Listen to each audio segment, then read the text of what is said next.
आज हम देख रहे हैं सागा में विजुअल इंटरप्रिटेशन ऑफ इमेजेस। इसके लिए जैसे मैंने आपको पहले बताया था कि हम dstiget.in के ट्यूटोरियल्स ले रहे हैं और इसी पे डिस्कशन कर रहे हैं। आप पीडीएफ यहाँ से ले सकते हैं, डाउनलोड डेटा। जब आप ये डाउनलोड करेंगे डेटा, ऑलरेडी मैंने डाउनलोड किया हुआ है, तो पहला दूसरा हम देख चुके हैं। अब तीसरे पे आज हम बात करेंगे विजुअल इंटरप्रिटेशन पे। अभी विजुअल इंटरप्रिटेशन के साथ हम तीसरा डेटा यूज करेंगे। अगर आप डाउनलोड करेंगे तो आपको जिप में मिलेगा, इसको अनजिप कर लीजिए तो ये डेटा है आज का। विजुअल इंटरप्रिटेशन का डेटा है जिसमें आपके पास 1 से लेकर 7 बैंड है, थीमेटिक मैपर के ये बैंड है, और इसमें एक एक करके मैं आपको बताऊंगा कि हम कैसे इंटरप्रिटेशन करेंगे। सबसे पहले समझिए कि आज का हमारा ऑब्जेक्टिव क्या है। पहले मैं सागा ओपन कर देता हूँ। आज का हमारा ऑब्जेक्टिव है to identify features and extract the useful information from the remotely sensed images based on the visual interpretation technique. Visual interpretation technique से हम किस तरीके से फीचर को आइडेंटिफाई कर सकते हैं और उसके तहत और उससे संबंधित जितनी भी इंफॉर्मेशन है उनको हम एक्सट्रैक्ट कर सकते हैं, निकाल सकते हैं, पता कर सकते हैं। वो सारा हम कोशिश करेंगे, देखेंगे। तो जब भी आप नया प्रोजेक्ट ओपन करें, एम्प्टी में करें, लास्ट स्टेट में करेंगे तो जिस स्टेट में बंद हुआ था उस स्टेट में हो जाएगा, तो एम्प्टी में करें क्योंकि चाहते हैं कि नया हो सब कुछ। इसके लिए जो आज की बात है, सागा होना चाहिए आपके सिस्टम पे, थोड़ी आपको बैकग्राउंड नॉलेज हो सागा जीआईएस इंटरफेस की। जो आपके पहले मैंने ट्यूटोरियल्स है वो आपको देखने पड़ेंगे और वो एक्सरसाइजेस भी आपको करनी पड़ेंगी, तब यहाँ पर आप ज्यादा अच्छे से कर पाएंगे। तो इमेज इंटरप्रिटेशन एक बहुत पावरफुल टेक्निक है ताकि आप आइडेंटिफाई कर सकें, डिस्टिंग्विश कर सकें डिफरेंट फीचर। किसमें? एरियल फोटोज हो, सैटेलाइट इमेजेस है हो। अब इसमें कुछ चीजें आती हैं, खासतौर पर रिमोट सेंसिंग इमेजेस में आप फॉरेस्ट कवर देखते हैं, वाटर बॉडीज है, अर्बन सेटलमेंट है, एग्रीकल्चर है, या और अलग तरीके से अलग अलग तरीके के जो लैंड कवर फीचर्स आप देखते हैं। अब उसको आप किस तरीके से पता करेंगे? वो तो केवल एक रेडिएशन है जो एमिट हुई है और आपने उसको जो एरियल सेंसर से सैटेलाइट से ले लिया है। अब उसको आइडेंटिफाई करने का तरीका ये है कि अगर इंफॉर्मेशन एक्सट्रैक्शन करने का तरीका ये है कि आप यूज करें कुछ इंटरप्रिटेशन कीज, जिसे हम रिमोट सेंसिंग के भाषा में इंटरप्रिटेशन एलिमेंट भी कहते हैं, विजुअल इंटरप्रिटेशन एलिमेंट। तो उसमें आएगा आपका shape, size, pattern, tone, texture, shadow, association. तो इन सबको हम देखेंगे। उसके लिए हम, जैसे मैंने आपको बताया कि लैंडसेट की हम थीमेटिक मैपर इमेज जो पुणे की है वो यूज करने वाले हैं। और ये जो इमेज है आप डायरेक्टली भी आराम से USGS की अर्थ एक्सप्लोरर से डाउनलोड कर सकते हैं, तो फ्रीली अवेलेबल है। अब सबसे पहले एक काम करते हैं कि मैं आपको पहले एक हम बैंड करते हैं इसमें लोड, उसको थोड़ा सा बताता हूँ आपको, फिर उसके बाद हम सारे बैंड बाद में लोड कर लेंगे।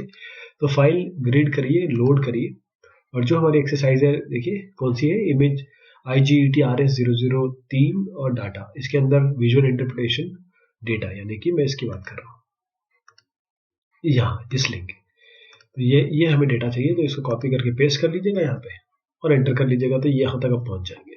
आपको कुछ दिखाई नहीं देगा क्योंकि .sgrd ढूंढता है ये। आप ऑल फाइल्स कर लीजिए, इसमें से आप बैंड 5 ढूंढ ले लीजिए, कोई भी बैंड ले सकते हैं अपने आप, इसमें कोई दिक्कत नहीं है। लेकिन लैंड 5 का कारण ये है क्योंकि ये शॉर्ट वेव इंफ्रारेड रीजन है जिसमें पानी जो है काफी काला आता है, मतलब पानी काला आता है, और बाकी चीजें भी वेरी करती हैं अलग अलग ग्रे शेड्स में। तो इसको हम देखते हैं, लैंड 5 को ओपन कर लिया हमने, डबल क्लिक करिए, ये आपके यहाँ पर ओपन हो जाएगी। थोड़ा सा इसको छोटा कर लेते हैं। अब क्योंकि ये बाय डिफॉल्ट रेनबो में आता है, तो आपको पता है इसको कैसे चेंज करते हैं। कलर, इसका कलर्स में आएंगे, कलर्स में चेंज कर देंगे, यहाँ पर प्रीसेट्स में जाएंगे और इसको ग्रे स्केल में कर देंगे। ओके कर दीजिए, फिर अप्लाई करना पड़ेगा तो कि ग्रे स्केल में आ जाएगा। डबल क्लिक करिए, ये उधर उधर चलेगा तो कोई दिक्कत नहीं, यहाँ पर आप जूम टू फुल एक्सटेंड कर लीजिए। और यहाँ पर देखिएगा कि ये जो एरिया है, इसमें देखिए ब्लैक ब्लैक जो आपको दिख रहा है, ये आपका पानी है, और इसके आसपास जो एरिया है आपको पहाड़ी इलाका दिख रहा है, पहाड़ी इलाका दिख रहा है। तो हम टोन के बारे में बात करेंगे। अगर टोन की डिक्शनरी डेफिनेशन देखें आप, तो tone is the particular quality of brightness, deepness और hue of the shade of colour. यानी कि टोन होता क्या है, ये रिलेटिव ब्राइटनेस है या कलर है किसी भी फीचर का उस इमेज में। तो टोनल वेरिएशन से आप आराम से बहुत सारे फीचर्स आप पता कर सकते हैं, और उसके साथ अगर आप शेप, पैटर्न और टेक्सचर मिला दें तब तो बहुत ही अच्छे से आप टोनल वेरिएशन के साथ मिला के इजीली आप फाइंड आउट कर सकते हैं क्या चीज़ है यहाँ पर। तो आप यहाँ पर देखिए, ये यहाँ पर ब्लैक है और पहाड़ों में देखिए कैसे वेरी कर रहा है, कहीं डार्क है कहीं कम डार्क है, यानी कि ये शेड डार्क ग्रे से लाइट ग्रे की तरफ चेंज हो रहा है। इसी तरीके से शेप पे आ जाते हैं। अगर मैं यहाँ पर जाऊं, देखिए जूम टू फुल एक्सटेंड, अब इस फुल एक्सटेंड में अगर मैं इस एरिया में जाऊं, मैं थोड़ा सा सेटलमेंट एरिया में आ गया, यहाँ पर देखिए, तो ये जो आपको दिख रहा है इसमें बताया गया है, क्योंकि मैं नहीं जानता हूँ पुणे के बारे में। अगर पुणे या आसपास के एरिया जो यहाँ पर गए होंगे लोग वो जान रहे होंगे, ये जो चीज़ है ये क्या है, ये मैन मेड इलाके लग रहे हैं आपको, क्योंकि ये ह्यूमन सेटलमेंट है। क्योंकि हर चीज़, हर जो जगह है यहाँ पर वो प्रॉपर एक शेप में है, स्ट्रक्चर में है, और खासतौर पे जो ह्यूमन ड्वेलिंग होती है या फिर अर्बन सेटलमेंट होते हैं वो प्रॉपर शेप में होते हैं, और जो नेचुरल चीज़ें आती हैं वो उतनी शेप में नहीं होती। वो शेप तो होती है लेकिन वो प्रिस्क्राइब शेप नहीं होती। तो ये जो जगह है इसे ये पूरे वाले बहुत अच्छे से अप्रिशिएट कर पाएंगे। ये आपका रेस कोर्स एरिया है, और ये जो जगह है इसे हम मगर पट्टा सिटी के नाम से जानते हैं। तो देखिए, ये अगर आप नहीं जानते हैं, जैसे मान लीजिए मैं हूँ, तो मैं तो पुणे का नहीं हूँ, मैं इसको देख के बता सकता हूँ कि कोई ये ग्राउंड है या स्टेडियम है, और ये भी मुझे कुछ एक टाउनशिप टाइप लग रही है। और इस जगह पे जाऊंगा तो देखिए बहुत अच्छे से यहाँ पर शेप बने हुए हैं, ये देखिए अलग अलग शेप बने हुए ना। तो ये जो शेप है ये एक्चुअली टाटा मोटर कंपनी है। ये अगर शेप की बात करें, अगर आप पैटर्न पे जाएं या टेक्सचर पे जाएं तो देखिए ये जो आपको दिख रहा है कल्टीवेटेड, ये लैंड है, और ये ऐसा लैंड है कल्टीवेटेड लैंड जो प्रॉपर एक तरीके से सलीके से काटा गया। बल्कि और भी देखिए, ये देखिए ये लाइनें, तो ये जो लाइनें हैं ये आपको एग्रीकल्चर फील्ड्स दिखा रही है, ये आपको एग्रीकल्चर फील्ड दिखा रही है जिसका एक प्रॉपर एक टेक्सचर है, एक पैटर्न है, ये पैटर्न है। और शैडो की बात हमने अभी भी की थी, थोड़ा सा और बात कर लेते हैं। शैडो अच्छा भी होता है, बुरा भी होता है। शैडो अच्छा इसलिए होता है क्योंकि हाइट का परसेप्शन मिल जाता है आपको, बुरा इसलिए होता है क्योंकि जहाँ शैडो होगी वहाँ का डेटा ही नहीं मिल पाता आपको। तो दोनों ही तरीके से फायदे नुकसान इसके दोनों है। ये आपका विजुअल इंटरप्रिटेशन इस तरीके से किया जाता है एक इमेज का, खासतौर पे सागा में कैसे करेंगे आप। अब हम जाते हैं थोड़ा कलर कंपोजिट बनाते हैं। अब जैसे मैंने आपको बताया था कि सागा में तो आप एक बैंड के साथ ही काम कर सकते हैं, मल्टीपल बैंड के साथ काम नहीं कर सकते। तो हम क्या करेंगे कि इसी कॉम्बिनेशन बनाते हैं, इसके बैंड के कॉम्बिनेशन बनाते हैं, अलग अलग बैंड कॉम्बिनेशन में हम देखेंगे।